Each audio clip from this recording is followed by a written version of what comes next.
तो देखते हैं क्या दिक्कत हो रही है।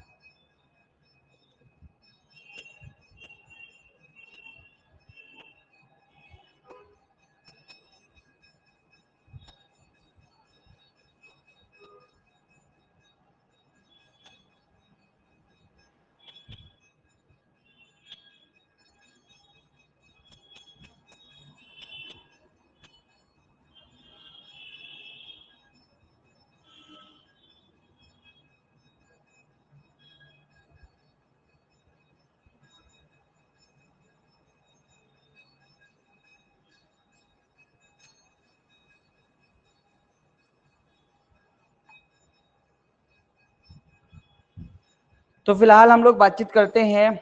कल के सेशन में हम लोगों ने विवाह से संबंधित अपराधों को अच्छे से देखा था। विवाह से संबंधित अपराधों के बारे में यदि हम बातचीत करते हैं तो विवाह से संबंधित अपराधों को आपके इस पर्टिकुलर बीएनएस यानी कि भारतीय न्याय जो संहिता है, इसकी सेक्शन आपका 80 से 87 तक में बताई गई थी और इन धाराओं को कल के सेशन में हमने प्रॉपर तरीके से देख लिया था। सभी चीजें हमने यहाँ पर देख ली थी।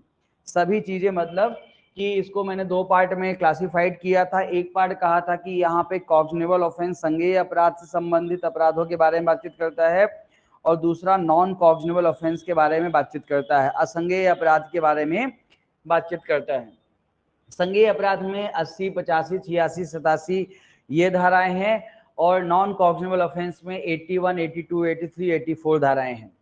80 हमने पढ़ा था कि जो डाउरी डेथ थी पहले 304 जो बी में अपन आईपीसी में पढ़ते थे उसको अब धारा 80 में कर दिया गया है आपके बीएनएस में। इसके बाद अगला चीज हम यहाँ पर देखते हैं कि यहाँ पर अगला यहाँ पे सभी चीजें देख लिया था, कल दो बार देख लिया था कि किसी महिला को दाह, शारीरिक क्षति या समान परिस्थितियों में विवाह के 7 वर्ष के अंदर दहेज की मांग, क्रूरता या तंग किया जाता है तो फिर ऐसी कंडीशन में उसकी डाउरी डेथ यहाँ पे कहलाती है। मिनिमम सजा 7 साल, मैक्सिमम आजीवन कारावास। दहेज का अर्थ भी यहाँ पर डिफाइन किया गया है। फिर उसके बाद क्रूरता, क्रुएल्टी, तो क्रुएल्टी की जो डेफिनेशन है 86 में है और 85 में उसके दंड को बताया गया है। इसको भी हमने यहाँ पर देख लिया। क्रूरता संबंधी जो केसेस है ये भी देख लिए थे। फिर उसके बाद विवाह के को विवश करने के लिए जब किसी महिला को किडनैप वगैरह किया जाता है, इसके संबंध में जो प्रोविजंस है वो प्रोविजंस जो है तो हमने यहाँ पर 87 में देखा। फिर इसके बाद ऐसे अपराध जो नॉन कॉग्निबल ऑफेंस की कैटेगरी में आते हैं, तो किसी महिला के साथ वही विधिपूर्ण विवाह की प्रवचना के साथ यदि कोई भी सहवास या मैथुन किया गया है तो ये 81 का अपराध बनेगा। कल बहुत अच्छे से हमने इसको देखा था और कंपेयर भी देखा था कि कौन कौन सी धाराओं के साथ इसको कंपेयर अपन करते हैं, वहां पे देख लीजिएगा। जो सेशन आपके छूट गए हैं सब रिकॉर्डेड हैं, आप आराम से देख सकते हैं, ठीक है ना। बाकी चूंकि बीएनएस तो मैं यूट्यूब में भी पढ़ा रहा हूँ तो यूट्यूब में भी आप जाकर के देख सकती हैं। ओके, चलिए अभी आज का सेशन नहीं जा रहा है यूट्यूब में, तो मैं प्रयास करूंगा कि सेशन जब हो जाएगा यदि रिकॉर्डेड तो यहाँ होगा तो उसको वहाँ पे मैसेज डाल दिया जाएगा, कोई दिक्कत नहीं है ना। अब अभी नहीं जा रहा है, पता नहीं क्या दिक्कत हो रहा है, कुछ दिक्कत हो रही है, नेट का इशू हो रहा है और वहाँ पर वो बिल्कुल स्ट्रीम ही नहीं हो रहा है। सेटअप वटअप करना पड़ेगा, वो सेटअप वटअप अभी समय नहीं है, बाद में फिर देखेंगे कल के सेशन में। चलिए, तो ये चीज 82 बाइगेमी के बारे में बातचीत करते हैं। तो बाइगेमी हम यहाँ पर देख लेंगे, बाइगेमी द्विविवाह क्या होता है, मतलब इसको भी देख लिया था, है ना। एक पति पत्नी जिंदा है, दूसरा विवाह किया है तो फिर उसको शून्य घोषित, ये सब बातें यहाँ पर की गई हैं। पहला विवाह छिपा करके दूसरा विवाह करना थोड़ा सा गंभीर अपराध हो जाता है। यदि पहला विवाह छिपाया नहीं गया है 7 साल की सजा, क्योंकि वहां पे कैसे समझाया था कि यदि एक विक्टिम है तो 7 साल की सजा है। क्योंकि पहला विवाह छिपाकर दूसरा विवाह किया तो स्वाभाविक बात है कि विक्टिम 2 वहां पे निकल गई, पहली पत्नी और दूसरी वो महिला जिससे शादी की गई है, तो ऐसी कंडीशन में यहाँ पे 10 साल की सजा के बारे में बातचीत करता है। इसके बाद आते हैं अब 83, तो बेसिकली यहाँ पर कोई भी व्यक्ति ने, चाहे महिला हो पुरुष है, उसने कपट पूर्वक विवाह कर्म पूरा कर लिया, कपट पूर्वक या आशय पूर्वक, इंटेंशनली या फ्रॉडेंटली, बेईमानी पूर्वक या कपट पूर्वक, यानी डिसऑनेस्टली और फ्रॉडेंटली, लेकिन उसका इंटेंशन उसको पूरा करना नहीं है, विवाह कर्म, उस विवाह संबंध को निभाना नहीं है, तो बेसिकली 83 में आएगा।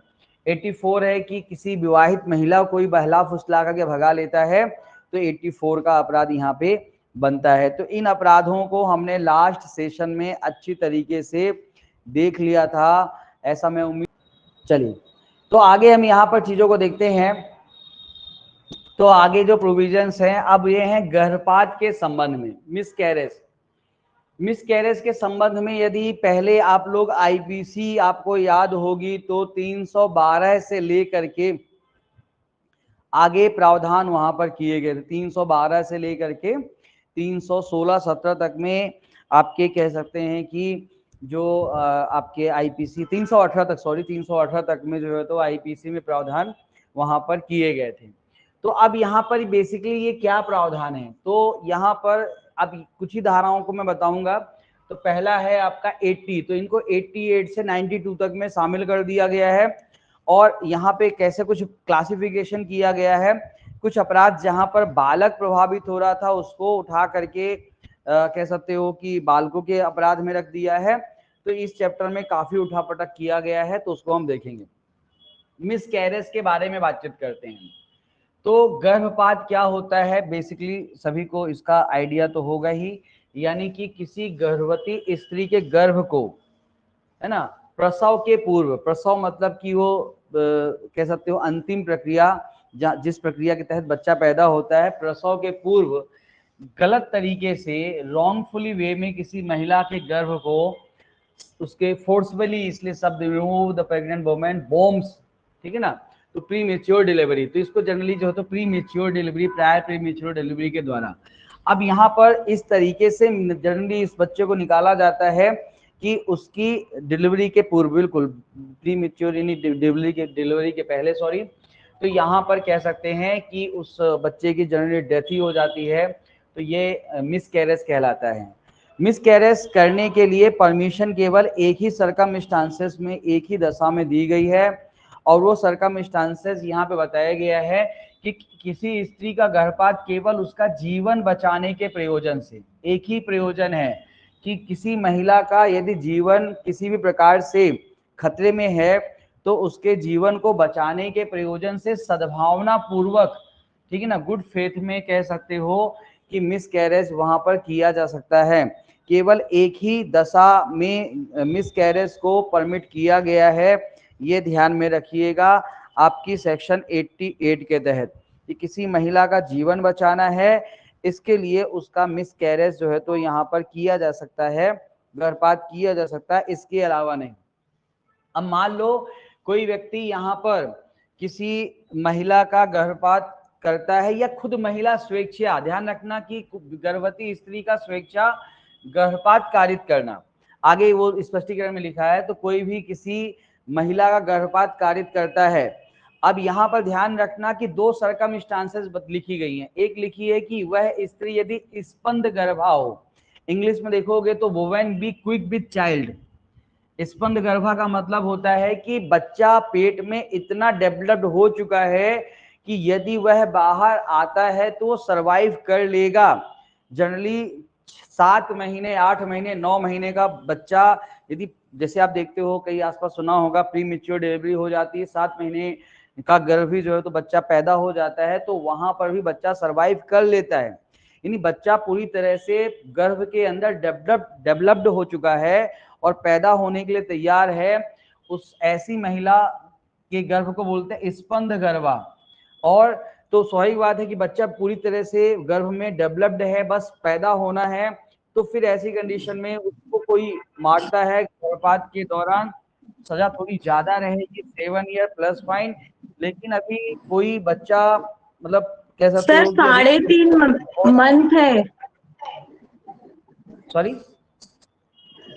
स्पंद गर्भा जो है वो 3.5 मंथ को बोला जाता है। 3.5 स्पंद गर्भा जी 3.5 मंथ के बाद का गर्भ, ऐसा बोल रहे हो आप? जी जी जी, हाँ ठीक है, मतलब 3.5 जो के बाद का 3.5 गर्भ। जी, मतलब मैं समझ गया, आप उस पर्टिकुलर चीज से बोल रहे हैं कि जब उसमें हार्ट बीट आ जाती है, और 3-3.5 मंथ में बच्चे में हार्ट बीट आ जाती है ना, आप उस जी पर्टिकुलर सिचुएशन से बोल रही हैं। बिल्कुल आप भी गलत नहीं बोल रही हैं, आप सही बोल रही हैं। स्पंद गर्भा मतलब कि जब उसमें हार्ट बीट आ जाती है बच्चे में, जब हार्ट बीट आ जाती है तो जनरली 3-3.5 मंथ के बाद बच्चे में हार्ट बीट आ जाती है, वहां से जो है तो ये चीज माना जाता है, ठीक है ना। कहाँ लिखा है इसको कहीं ऐसा नहीं, इसको आप थोड़ा सा देखेंगे तो आपके सिलेबस का पार्ट ही है ये जो गर्भपात प्रतिषेध अधिनियम है, उसको जब पढ़ेंगे ना तो यहाँ वहां पर मैं इस चीज को थोड़ा अच्छे से बता दूंगा। अभी तो इसको पढ़ लेते हैं जब गर्भपात प्रतिषेध, क्योंकि अभी ये माइनर एक्ट में आपका ये आपका जो जेजी एक्ट है नेक्स्ट वीक खत्म हो जाएगा, है ना, अगले वीक जेजी एक्ट कंप्लीट हो जाएगा। उसके बाद जो है नेक्स्ट वीक मतलब कि अगला वीक पूरा पढ़ाऊंगा, और फिर उसके बाद अगले वीक के बाद जो आने वाला वीक है फिर महिलाओं के विरुद्ध अपराध चालू करूंगा, ऑफेंस अगेंस्ट वुमेन। तो फिर वहां पर फिर मैं जब बातचीत करूंगा ना तो फिर उसमें 5 अपराध में वो भी आता है, तो उसको हम पढ़ाएंगे। तो स्त्री यदि वही है तो स्पंद गर्भा मतलब समझ में आ गया कि यदि उसमें हार्ट बीट आ जाता है, तो हार्ट बीट नहीं आया है तो 3 साल जुर्माना या दोनों, हार्ट बीट आ गई है तो 7 साल और जुर्माने की बातचीत यहाँ पे करता है। स्पष्टीकरण एक यहाँ पे कहता है कि यदि कोई स्त्री स्वयं अपना गर्भपात करती है स्वयं, तो वह भी इस धारा के तहत अपराध माना जाएगा। याद रखना कि सहमति का बचाव यहाँ पर नहीं मिलेगा, कि महिला कहती है कि मैंने सहमत दिया है, तो इसको सहमति का बचाव यहाँ पर नहीं दिया जाएगा। आपको याद होगा सहमति के संबंध में जो प्रोविजन सेक्शंस बताई गई थी उसमें एक धारा थी, जहां तक मुझे याद आ रही है धारा 30, एक बार मैं और क्रॉस चेक कर लेता हूं कि धारा 30 नहीं, धारा 30 नहीं, धारा 29 हाँ मैं सही गया, एक ब्रेक थोड़ा सा 29। तो यहाँ पे ध्यान रखना कि इसके साथ आपको पढ़ना है सेक्शन 29 BNS। तो सेक्शन 29 बेसिकली यही कहता है कि कुछ अपराध ऐसे होते हैं जहां पर सहमत या कोई इंपॉर्टेंस नहीं होता है, जैसे कि यदि कोई महिला है वो खुद कहती है कि भाई मेरे गर्भ को गिरा दो, तो भी जो है तो वहां पर अपराध माना जाएगा, ये ध्यान में रखिएगा, ठीक है ना, क्योंकि उसकी जान बचाने के लिए किया जा रहा है तो ही बचाव मिलेगा। ओके, तो ये 29 के साथ आप इसको यहाँ पर लिख पढ़ सकते हो, ध्यान में रखिएगा। तो ये है सेक्शन 88। एमसीक्यू के पॉइंट ऑफ व्यू से इतना पढ़ना है, इससे डिटेल में नहीं जाने की आवश्यकता है।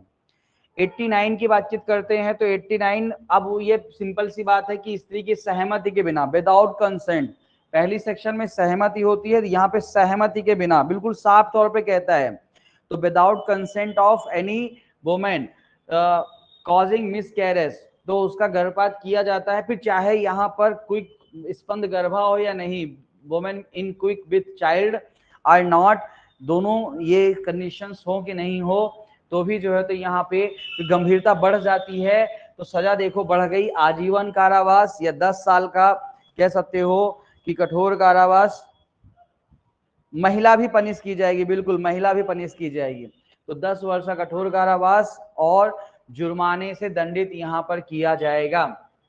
तो ये सेक्शन 89 ये कहता है। अब इसके बाद जैसे कुछ धाराओं को इतनी काम की नहीं थी, जैसे 90 हो गया, 91 हो गया, सॉरी सर, जो कोई मतलब कि महिला या पुरुष दोनों ये अपराध करते हैं, हाँ हाँ, ये अपराध महिला पुरुष दोनों करते हैं, उनके लिए आएगा, ठीक है, जो कोई में महिला पुरुष दोनों आ जाएंगे, चाहे महिला हो चाहे पुरुष हो, वो महिला स्वयं भी क्यों ना हो, यानी जो महिला गर्भ गिरा रही है वो भी इसमें दोषी मानी जाएगी। तो सर वो तो उसकी सम्मति के बिना हो रहा है ना?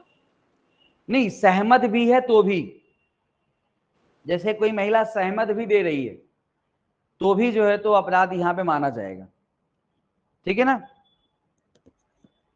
क्लियर कहानी। बहुत स्ट्रिक्ट रहा है न्यायालय भी, मैं आपको बता दूं कि कई केसेस ऐसे भी हुए हैं जहां पे बहुत ही एक्सेप्शनल सर्कमस्टांसेस में न्यायालय ने गर्भपात की परमिशन दी है।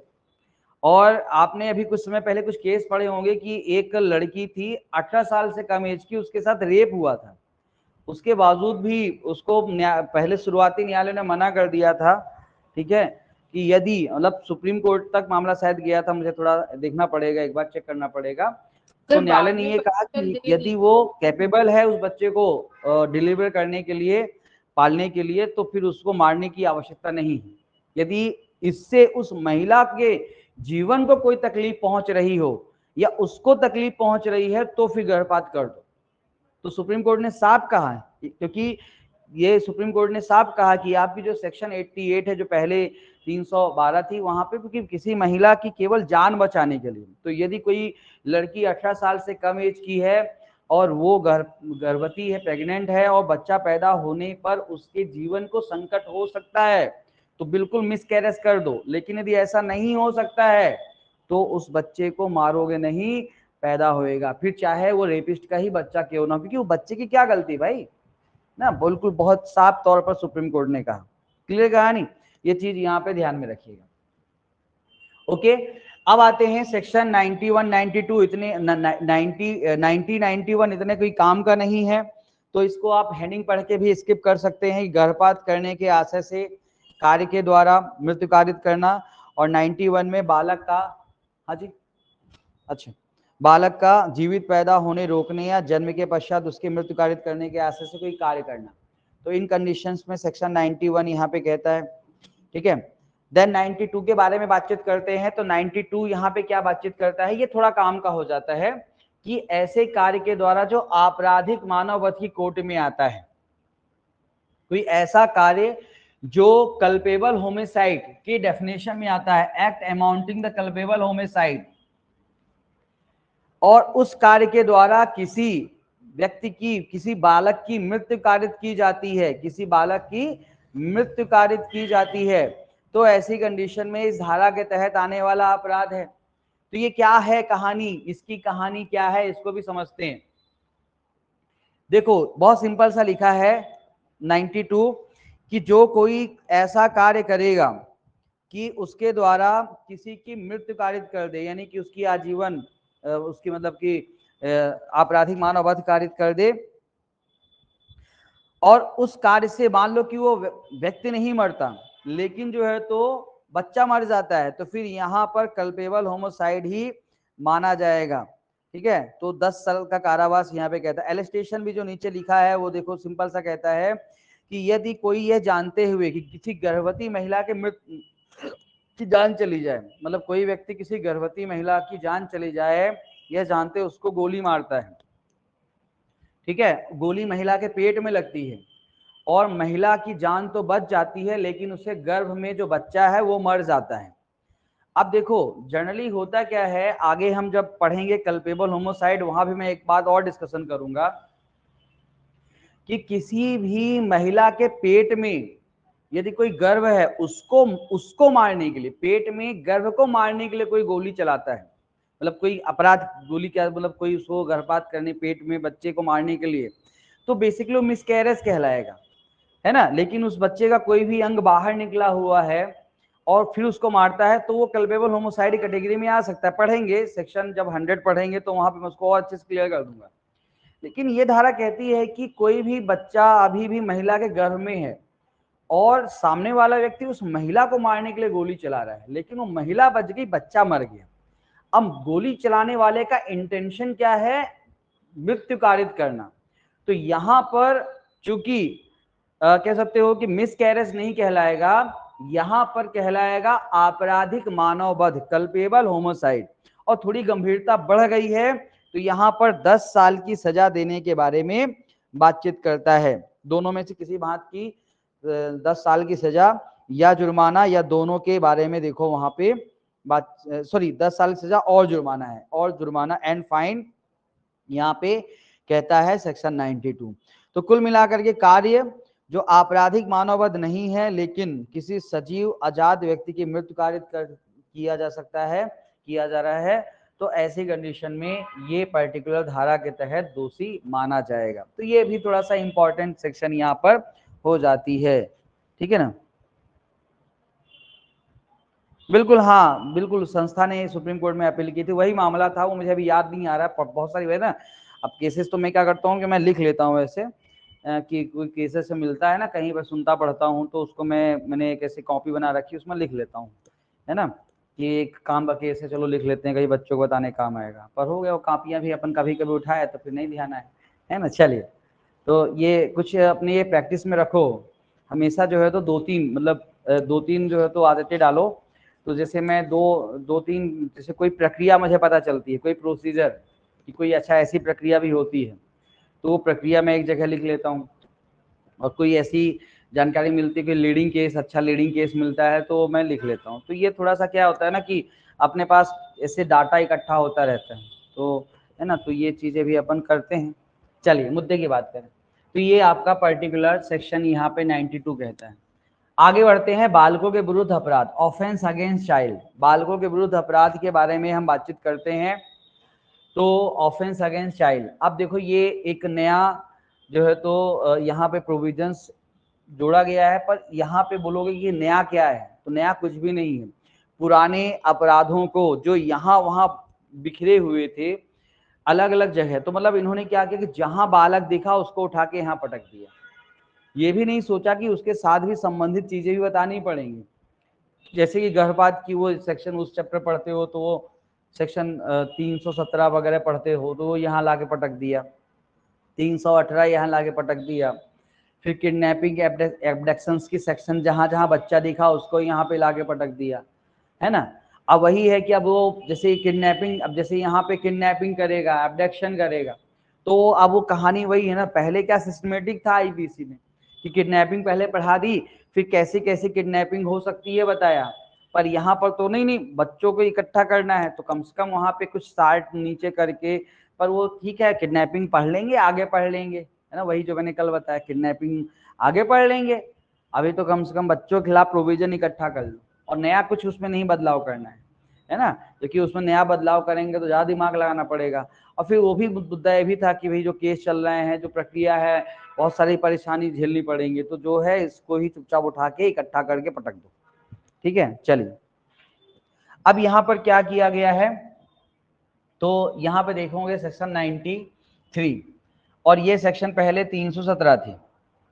सिंपल सी बातचीत करता है यहाँ पर 93 में कि कोई भी ऐसा शिशु है तो उसके माता पिता या देखभाल करने वाला कोई व्यक्ति है ना, उस और शिशु की आयु कितनी है, 12 वर्ष से कम है, ये थोड़ा ध्यान रखना, 12 वर्ष से कम शिशु की आयु कितनी है, अंडर द 12 ईयर, 12 वर्ष से कम आयु का कोई बच्चा है तो उस बच्चे को आरक्षित डाल दिया जाता है। कहीं पर भी ऐसे आरक्षित मतलब कहीं छोड़ दिया जाता है, ऐसे ही सड़क में, कहीं पर भी रेलवे स्टेशन में, बस स्टैंड में, कहीं पर भी उसको आरक्षित डाल दिया है, क्योंकि भैया उसको हमको पालन पोषण नहीं करना है। तो क्या क्या इसके कंटेंट्स है, 3 कंटेंट्स कि 12 वर्ष से कम आयु के बालक को, शिशु को माता पिता या संरक्षक के द्वारा, पेरेंट्स एंड केयर टेकर या गार्जियन के द्वारा पूर्णतः परित्याग करने के आशय से, यहाँ पे साफ तौर पर कहता है intention to wholly abandoning, intention to holing abandoning, उस शिशु को किसी स्थान पे आरक्षित छोड़ दिया, भैया छोड़ दिया उसको, जा तू नहीं पालना तेरे को, तो इस धारा के तहत अपराध माना जाएगा। सिंपल तरीके से ये कहता है। दंड की बातचीत करते हैं तो 3 साल का कारावास, जुर्माना या दोनों का दंड यहाँ पर दिया जाता है। लाइव है, 7 ठीक है ना, 7 कितना, ईयर 7 साल है क्या, 7 जी सर, 7 ईयर 7 साल है, ओके ओके थैंक यू, मैंने थोड़ा गलत लिखा यहाँ पे, 7 साल, 7 ईयर, ठीक है 7 ईयर, गलती से हो गया होगा, 7 ईयर, 7 साल का कारावास या जुर्माना या दोनों, ठीक है धन्यवाद, है ना, 7 साल का कारावास, जुर्माना या दोनों से दंडित यहाँ पर किया जाएगा, ये यहाँ पर ध्यान में रखिएगा, ठीक है। 7 साल है तो उसमें गलती से प्रिंट हो गया होगा, तो ये चीज यहाँ पे ध्यान रखिएगा। इसमें एक स्पष्टीकरण लिखा हुआ है, वो कहता है कि यदि कोई शिशु को आरक्षित डाल दिया जाए, यानी कि ऐसे कहीं भी अनसिक्योर्ड छोड़ दिया जाता है, ठीक है, आरक्षित डाल दिया जाता है, परिणाम स्वरूप वो बच्चा जो है तो क्या हो जाता है, मर जाता है, परिणाम स्वरूप बच्चा जो है तो मर जाता है, तो फिर हत्या या आपराधिक मानव वध से उस अपराधी को विचारित किया जा सकता है। अब देखो समझना, यदि मान लो किसी व्यक्ति ने बच्चे को त्यागने के आशय से उसको कहीं पर सड़क में छोड़ दिया, कहीं रेलवे स्टेशन, बस स्टैंड, मतलब किसी अनाथालय के सामने, मंदिर के सामने कहीं छोड़ दिया, और वहां पे कोई दूसरा व्यक्ति ने उसको देख लिया, उसको उठा करके कहीं किसी अनाथालय में जमा कर दिया, पुलिस वाले को पहुंचा दिया, तो ठीक है बच गया। लेकिन मान लो कि कोई माता पिता, कोई भी संरक्षक किसी बच्चे को त्यागना चाहता है, उसको उन्होंने जो है तो जंगल में छोड़ दिया, उसको उन्होंने नदी में फेंक दिया, उसको उन्होंने जो है तो किसी मतलब सड़क या किसी गली में छोड़ा, लेकिन रात में छोड़ा, बच्चा छोटा सा था, कोई ध्यान नहीं दे पाया, बच्चा मान लो रात में कुत्तों ने अटैक कर दिया, मर गया, या जो है तो बीमारी से मर गया। तो अब ऐसी कंडीशन में माता पिता यहाँ पर यदि वही है कि जैसे नदी में फेंक दिया, जंगल में छोड़ दिया, जहाँ पे संभावना पूरी है कि बच्चा मर ही जाएगा तो हत्या के लिए, और जहाँ पे संभावना थी कि बचाया जा सकता था लेकिन फिर भी इसलिए मर गया क्योंकि माता पिता ने उसको छोड़ दिया ऐसे ही और फिर मर गया, तो आपराधिक मानव वध के लिए दोषी माना जाएगा। ये बात यहाँ पर ध्यान में रखिएगा। कुछ इलस्ट्रेशन यहाँ पे ऐसे पूछे जाते हैं कि जैसे कि एक महिला अपने बच्चे को गोद में लेकर नदी में कूद जाती है, कुएं में कूद जाती है, तो ऐसी कंडीशन में कौन सा अपराध बनेगा? तो महिला ने तो चलो ठीक है, अब अटेम्प्ट टू सुसाइड का उसको निकाल लिया गया, महिला को निकाल लिया गया, ठीक है, महिला को निकाल लिया गया बच्चे के साथ, बच्चा भी बच गया, महिला भी बच गई। तो अब चूंकि अटेम्प्ट टू सुसाइड का तो धारा नहीं रह गई तो उसके ऊपर धारा, लेकिन उसके ऊपर फिर भी बच्चे की यानी कि हत्या करने का या आपराधिक मानव वध करने का प्रयत्न की धारा लग सकती है, क्योंकि भैया तुम्हें कूदना था कुएं में तो तुम बच्चों को छोड़ो कूदते, तुम उसकी टेंशन मत लो, पलेगा नहीं पलेगा, जिएगा मरेगा, उसकी टेंशन। पर होता है कई बार कि कुछ माँ बाप ऐसे एक्सट्रीम कदम उठाते हैं कि जीवन में हमारे पास तकलीफ है तो हम मर जाते हैं, काम करते हैं कि उनको लगता है कि हम मर जाएंगे तो बच्चों का क्या होगा। अरे तुम बच्चों को छोड़ जाओ भैया, तुम मर जाओ, बच्चा अपना देख लेगा। और उनको लगता है कि नहीं जीवन इतना कर, ठीक है, मतलब ये बात भी बोलना आसान होता है पर जो चीज को झेलता है वो सब ठीक है। लेकिन फिर भी मेरा मानना है कि यदि इंसान हमेशा यदि अच्छी पॉजिटिव थिंकिंग रखे, चीजें होती हैं कई बार परेशान करती हैं, आदमी परेशान होता है, सब कुछ होता है, लेकिन हमेशा यदि प्रयास करे ना तो राह निकलने लगती हैं, चीजें बदलने लगती हैं। और पैरालंपिक देख लो, इस समय डिमोटिवेट हो जाओ तो पैरालंपिक देख लो, और पैरालंपिक खेल रहे आधे से ज्यादा खिलाड़ियों की कहानी कैसी है कि उन्होंने किसी एक्सीडेंट में कहीं पर भी, जैसे एक पढ़ा मैंने आज कल गोल्ड मेडल लेके आया कोई, कहीं भाला वाला फेंक क्या किसमें गोला फेंक में कोई सरदार जी थे, डेंगू हो गया था, डेंगू की वजह से उनका पैर काटना, ऐसा कुछ हाथ पैर काटना पड़ा था, डेंगू हो गया था सोचो, और उसके बाद जो है तो ओलंपिक में स्वर्ण पदक, पैरा ओलंपिक में स्वर्ण पदक लेके आ रहे हैं। मतलब कि इसके बावजूद भी वो लोग जीवन के में जो एक नया एक कह सकते हो कि एक जीवन को मुकाम दे रहे हैं, है ना। तो इसलिए ये सब सीखने लायक चीज है। चलिए वापस मुद्दे की बात करें तो ये यहाँ पर हत्या आपराधिक मानव वध, तो इसके साथ थोड़ा सा ये ध्यान रखना, ठीक है ना। तो यदि यहाँ पर जैसे कोई कहे कि किसी महिला ने अपने बच्चे को नदी में फेंक दिया और बाद में कोई उसको महिला के बच्चे को बचा ले आया, और महिला कहना है कि बोले इसको पालना नहीं है भैया, इसलिए निशानेबाजी में गोल्ड मेडल आया, ओके बिल्कुल, निशानेबाजी में, एक तो निशानेबाजी तीर कमान में तो मैंने एक लड़की को देखा था कि उसके दोनों हाथ नहीं है, पैर मतलब मुंह से तीर चलाती है, मुंह से तीर चलाती है, शीतल, हाँ नाम मुझे नहीं पता है, तो मुंह से तीर चलाती है। तो सोचो ऐसे ऐसे भी लोग हैं, और बकायदे शायद उसने भी कोई मेडल जीता है। तो मुद्दे की बात कि एक महिला ने अपने बच्चे को नदी में फेंक दिया, बाद में उसको बचा लिया गया, तो भी इसको ध्यान रखना कि इसको अटेम्प्ट टू मर्डर, हत्या का प्रयत्न का चार्ज लगेगा उस महिला के ऊपर, ध्यान रखना, ठीक है ना। तो ये आप यहाँ पर ये पर्टिकुलर क्लॉज देखिएगा। अब आते हैं अगली धारा, अगली तो बहुत सिंपल सी धारा है 94 कि कोई बच्चा जिसका मतलब कि वही मिसकैरेज या कोई मार दिया गया और उसके शरीर को गुप्त रूप से, है ना, गुप्त बयान यानी कि गलत तरीके से कहीं उसको दफना दिया गया है ताकि उसके जन्म को छिपाया जा सके, तो फिर ये पर्टिकुलर धारा के तहत अपराध बनेगा 94, 2 वर्ष कारावास या जुर्माना या दोनों। तो ये चीज यहां पर ध्यान में रखिएगा, ठीक है। अगला है 95 ये यहाँ पे थोड़ा सा इंपॉर्टेंट सेक्शन है 95, जो मुझे लगता है कि थोड़ा सा इसमें एमसीक्यू बन सकता है, जहां तक मुझे ध्यान है कि ये आपके आईपीसी में थी, वैसे भाड़े पर लेना थी, वैसे पीछे उसमें थी, देख लूंगा मैं, है ना। तो मुझे इतना याद नहीं आ रहा है कि ऐसी धाराओं हम लोग कुछ धारा जैसे भी आगे पढ़ेंगे, शिशु का उपापन, ये सब धाराएं हम लोग आईपीसी में थी, नहीं पढ़ाते थे, तो अभी बीएनएस में चूंकि ध्यान रखना, खासकर अभी आप लोग तो एडीपी की तैयारी करोगे, जो सिविल जज की तैयारी करेंगे उनके लिए ये चैप्टर महत्वपूर्ण हो जाएगा, क्योंकि अब ये पूछ लेगा कि बालकों के विरुद्ध अपराधों को बताइए, मतलब मेंस में फुल क्वेश्चन बन सकता है, ठीक है ना।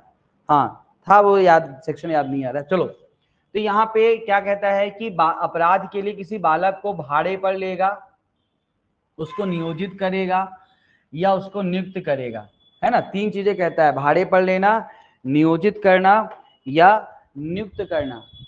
तो फिर ऐसी कंडीशन में आपका ये पर्टिकुलर सेक्शन यहाँ पर मानी जाएगी, ठीक है। तो ये धारा यहाँ पे चलेगी। तो यहाँ पर 3 क्लॉज यहाँ पे कहता है, सिंपल सा है कि भाड़े पर लेना अपराध करने के लिए, तो गंभीरता बढ़ जाती है। न्यूनतम 3 वर्ष की सजा है, जो अधिकतम 10 वर्ष तक की हो सकेगी, ठीक है। और यहाँ पर कह सकते हो कि यदि अपराध किया जाता है, अपराध मतलब ऐसे बालक से यदि अपराध करवाए पर केवल भाड़े पर लेने पर यह सजा है, और यदि मान लो कि किसी बालक को भाड़े पर लिया जाता है और उससे अपराध करवाया जाता है, तो जो अपराध करवाने नियोजित करने वाला व्यक्ति है उसको जो है तो उस अपराध के लिए उपबंधित दंड से दंडित किया जाएगा।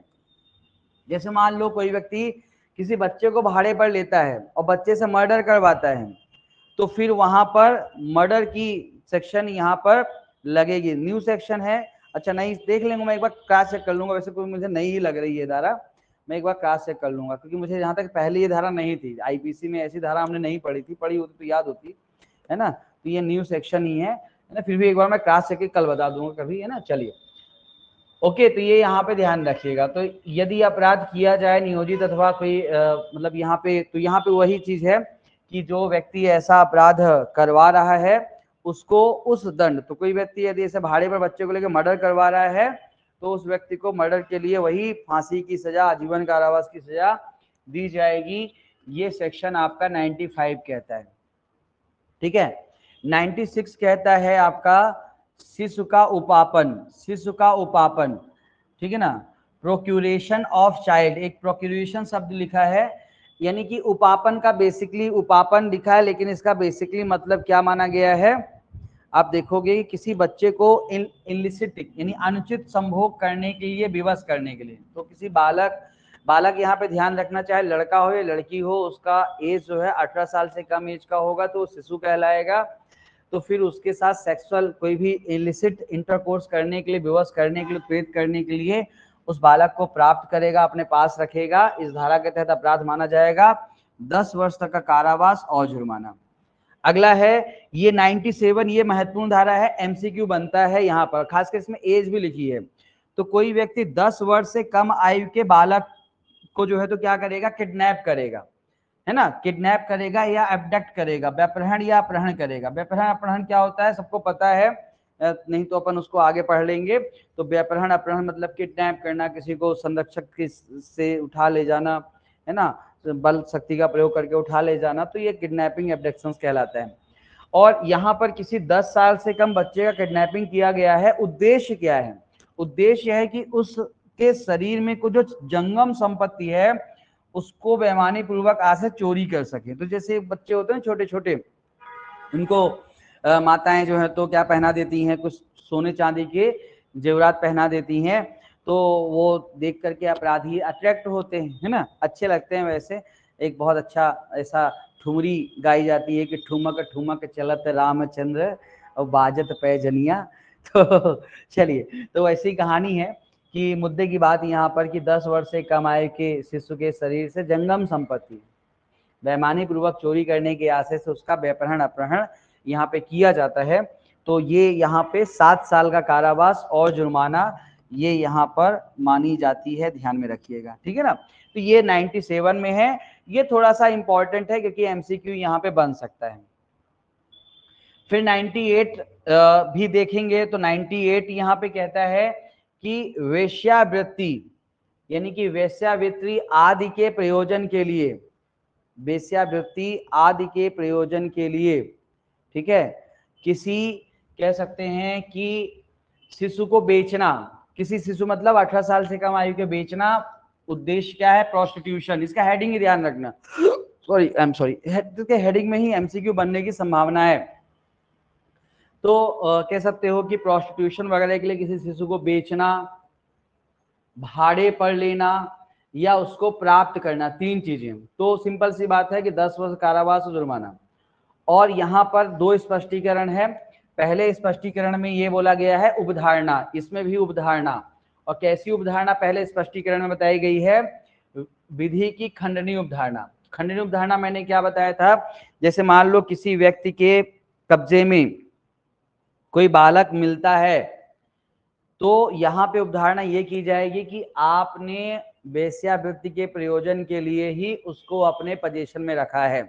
तो किसी व्यक्ति के पोजीशन में कोई बालक, जनरली यहाँ पे बालिकाएं ही होती हैं, लड़कियां ही होती हैं, 18 साल से कम एज की लड़कियां किसी एक पोजीशन मिलती हैं, तो और वो जो व्यक्ति है उसका गार्जियन नहीं है, संरक्षक नहीं है, ना तो माता पिता है ना तो संरक्षक। माता पिता संरक्षक का मतलब जैसे मान लो कि वो लड़कियां किसी हॉस्टल में रह रही हैं, किसी संस्था में रह रही है जहां बच्चों की देखभाल किया जाता है, ऐसी कोई संस्था है तो बचाव हो सकता है। लेकिन ऐसी कोई संस्था भी नहीं है, ऐसा कोई कागज भी आप पेश नहीं कर पाए हो, ठीक है, तो फिर ऐसी कंडीशन में जो है तो उनके बारे में उपधारणा की जाएगी कि वो महिलाओं को, उन लड़कियों को वेश्यावृत्ति के प्रयोजन के लिए इकट्ठा किया गया है और खरीदा बेचा गया है, अपने कब्जे में रखा गया है और प्राप्त किया गया है। ऐसी उपधारणा यहाँ पर की जाएगी। विधि की खंडनीय उपधारणा मतलब जहां पर वो देखोगे शब्द यूज किया गया उपधारणा करेगा, तो जहां पे सेल करेगा शब्द लिखता है, उपधारणा करेगा, इसको बोलते हैं विधि की खंडनीय उपधारणा, सेल प्रिज्यूम, ठीक है ना। और जहां पे कर सकेगा होता है वो तथ्य की खंडनीय उपधारणा होती है। और जहां पे लिखा रहता है निश्चायक सबूत, वो विधि की अखंडनीय उपधारणा होती है, ठीक है ना। समझ में आया? इसको हम एविडेंस में पढ़ेंगे और अच्छे से, टेंशन मत लेना, ठीक है। तो ये चीजें यहाँ पे ध्यान रखें। अनुचित संभोग क्या होता है ये आप देखोगे स्पष्टीकरण 2 में डिफाइन किया गया है।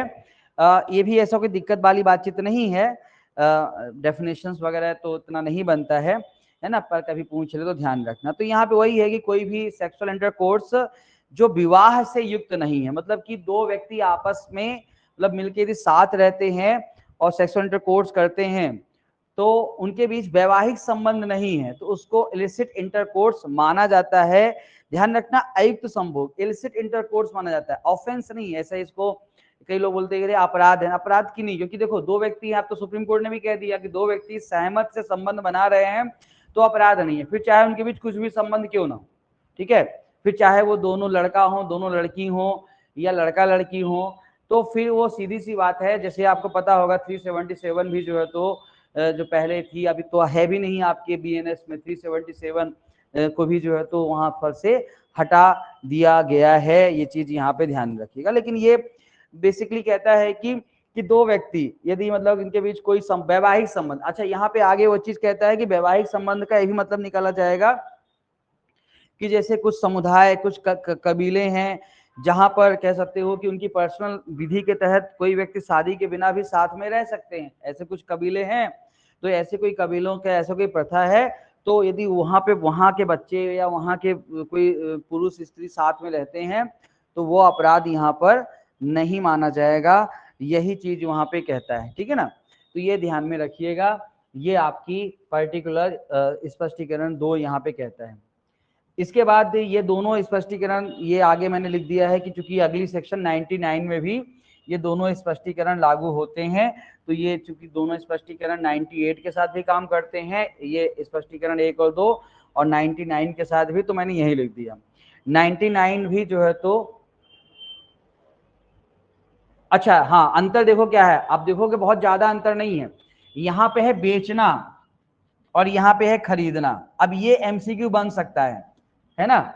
ये अंतर देखो, बाकी भाड़े पर लेना, प्राप्त करना सेम है, लेकिन यहाँ पर वेश्यावृत्ति के लिए बेचना और यहाँ पे है खरीदना, ये 2 शब्द ही दोनों को अंतर करते हैं। तो आप लोग ऐसे लिख लो, 98 में बेचना, सेल करता है किसी बच्चे को, ठीक है, पर्पस वेश्यावृत्ति, तो फिर ऐसी कंडीशन में आपका 98 और 99 उसको बाई करता है, खरीदता है, बाइंग वेश्यावृत्ति के प्रयोजन के लिए, तो 99। तो ये चूंकि थोड़ा सा मिलती जुलती धाराएं हैं और ये एमसीक्यू बना देती हैं, क्योंकि यहाँ पर थोड़ा केवल उसके थोड़ा सा चेंज है, एक बेचना खरीदना, बस इतना ही चेंज है। तो वेश्यावृत्ति के लिए बेचना 98, वेश्यावृत्ति के लिए बालक को खरीदना 99, बेचना खरीदना, बेचना खरीदना। तो एक दो बार पढ़ोगे, ऐसे लिख लोगे आसपास बैलेट में, याद हो जाएगा, यही एमसीक्यू बनेगा, ये बात ध्यान में रखिएगा। क्लियर कहानी, बात समझ में आ गई?